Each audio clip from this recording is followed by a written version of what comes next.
a family actually, lost their 4-week-old daughter to whooping cough. Now, that alone is bad enough. But they were telling their story. This happened back in 2009. And because they got their child vaccinated, they thought, that the child was going to be okay. But sometimes the vaccinations don't kick in right away, and unfortunately. But there's this group out there. It's called the Anti-Vaccers because some nut job, and somebody nut job like Michelle Bachmann had, who just finally retired, yay, said that some woman came up to her and said, "Yeah, I got my child vaccinated, and he's mentally retarded." The woman who supposedly told her was never found, and now there's anti-vaxxers out there because who are you gonna trust, a scientist or a celebrity? It's like, I just like talk and say stuff, and then you got your scientist who says, "Yeah, I've actually figured this shit out, and I know what's going on." But who am I going to decide on? I'm going to go with the guy, the woman over here just says stuff because, people give me lines and whatnot. People, the science is there, okay? Don't trust these anti-vaxxers. I mean, what's worse is, after this baby died, they finally came out, they felt comfortable time, and enough time had passed. And they could, tell their story about what happened. And all these anti-vaxxers are attacking this poor lady. The family is Tony and David McAfee, broke their silence after 4 years of vilification they endured since their baby Dana had died back in 2009. The attacks included anonymous letters, cyber attacks, heartless, abusive message telling them to harden the fuck up. To say something about somebody like this after they've lost their kid, and then especially to add in insult to injury, as it were.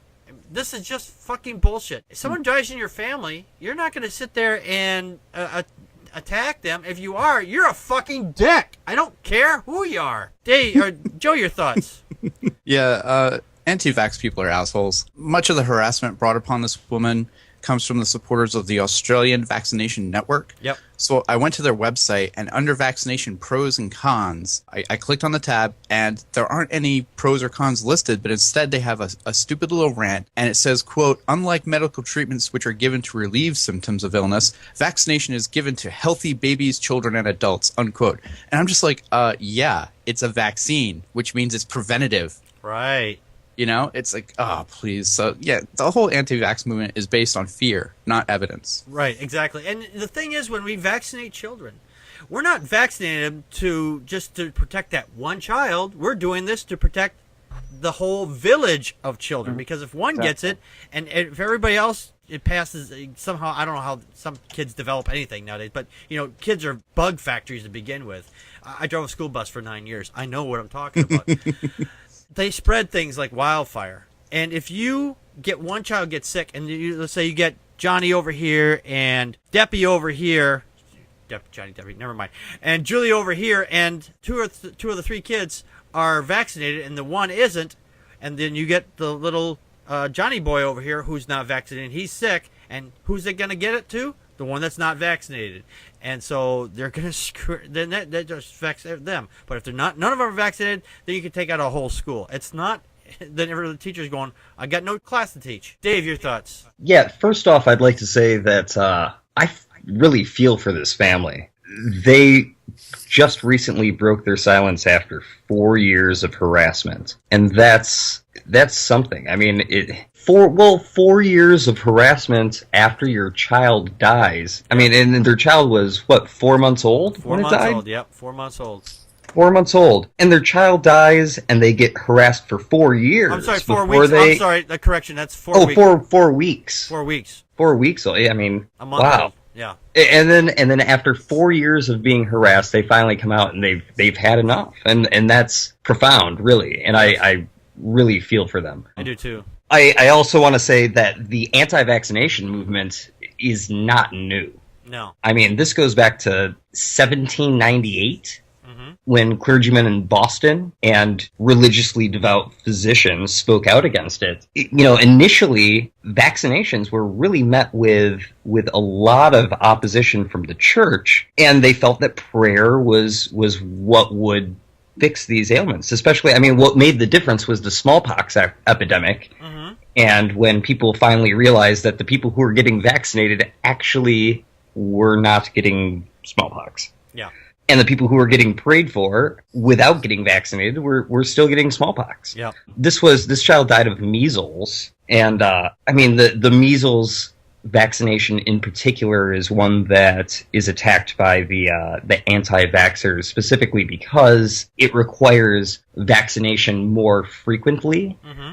I mean, initially, if you get it as a child like that, you have to get it renewed within a few years. Yep. They have nothing to back up their claims except for, well, it doesn't last and it doesn't work for very long. Oh, if it works at all, they believe. It's like, if I buy this one stick of cheese, I will have it forever. Yeah.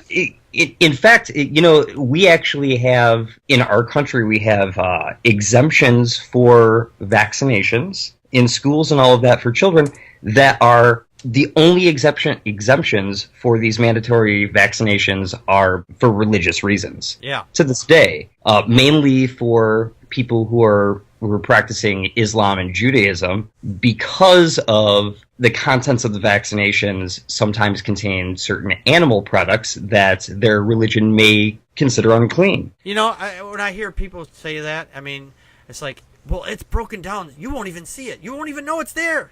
Just, right. Personally, if it were up to me, and you get children that belong to parents who say that they don't want to get their child vaccinated, I say we set up a little area of the school away from the other children, and then let them if they get sick, then let them get sick, and then leave the kids who have got vaccinated away from them, and just give them their own little area. This way, if one gets sick, then they all get sick, and then, well, as they say, that nature take its course. I know that sounds really heartless, but you know what? Sometimes, well, as they say, you can't make an omelet without breaking eggs. Separate those people out. They're a danger to society. Not as they're not intending to be going out like mass murder, dangerous, but they're still a danger to everybody, because if they're not vaccinated, they're going to get somebody else sick, and that's just wrong. Yeah. Glenn, your thoughts? Yeah, I wasn't actually aware that there was an anti-vaccination movement. I don't keep up with this area a whole lot, but I've stumbled across a website here, skepdic.com, skepdic.com, and they've got an article, anti-vaccination movement. And here's a pretty interesting quote that they have here. It says, immunization can be credited with saving approximately 9 million lives a year worldwide. A further 16 million deaths a year could be prevented if effective vaccines were deployed against all potentially vaccine-preventable diseases. So I wasn't even aware that the statistics were that high. So that's pretty interesting. Mm-hmm. Yeah. So yeah. Now we got rid of smallpox. Pretty much is almost completely eradicated. I think there's, if I'm not mistaken, the only existence of smallpox is in a lab, and that's it. And and that's the only place that exists now. Yeah. But we got stuff coming back, like whooping cough is coming back because of these anti-vaxxers. We almost had it completely licked, but now I don't want my child to get vaccinated. Why should I do that? Now, are most of these people that are anti-vaccination, are they doing it from a religious standpoint, or is it more? I know Joe had said that it's more based on fear. Yeah. I would say I think it's a combination of both myself. Yeah. I think it's a combination, because science is scary because they're talking big words that I don't understand, and God is so easy. God. Yeah. Oh, I can say God. So that means God does everything. No. Yeah. Just got to pray and have faith, and He's going to take care of me. But no, unfortunately, it's not the way it works. I listen to a lot of podcasts, and on this one particular podcast, I heard this number of years ago. This one former Christian lady, she thought she could go out to these villages where people had AIDS. She goes, "Oh well, God, we don't have a vaccine for AIDS. That notwithstanding, okay, not yet. We're working on it. And when we do, I'm going to rub that in every creationist's face, especially those ones. But well, I'll wait for that. Anyway." It'll be here soon enough, hopefully. Hopefully, yes. But she said, "Oh, well, God is protecting me from all the AIDS things because I'm righteous." And sure as shit, she gets AIDS. She goes, "Oh my gosh, I got AIDS. I thought I was so much better than everybody else because God was protecting me." You know what, sister? It ain't happening. viruses are they're little tiny things. You can't even see them with the human eye. Okay. Yeah, they don't play favorites. No, they do not play favorites. You put 5 people in a room, the chances are 3 of those 5 are going to get sick. You introduce something into the air, 3 of those 5, or maybe all 5 will get sick. Who knows? But I guess it all depends on the strain of whatever's introduced. But bodies pick up things. We're all petri dishes, every one of us. We're a gigantic petri dish walking around on 2 legs.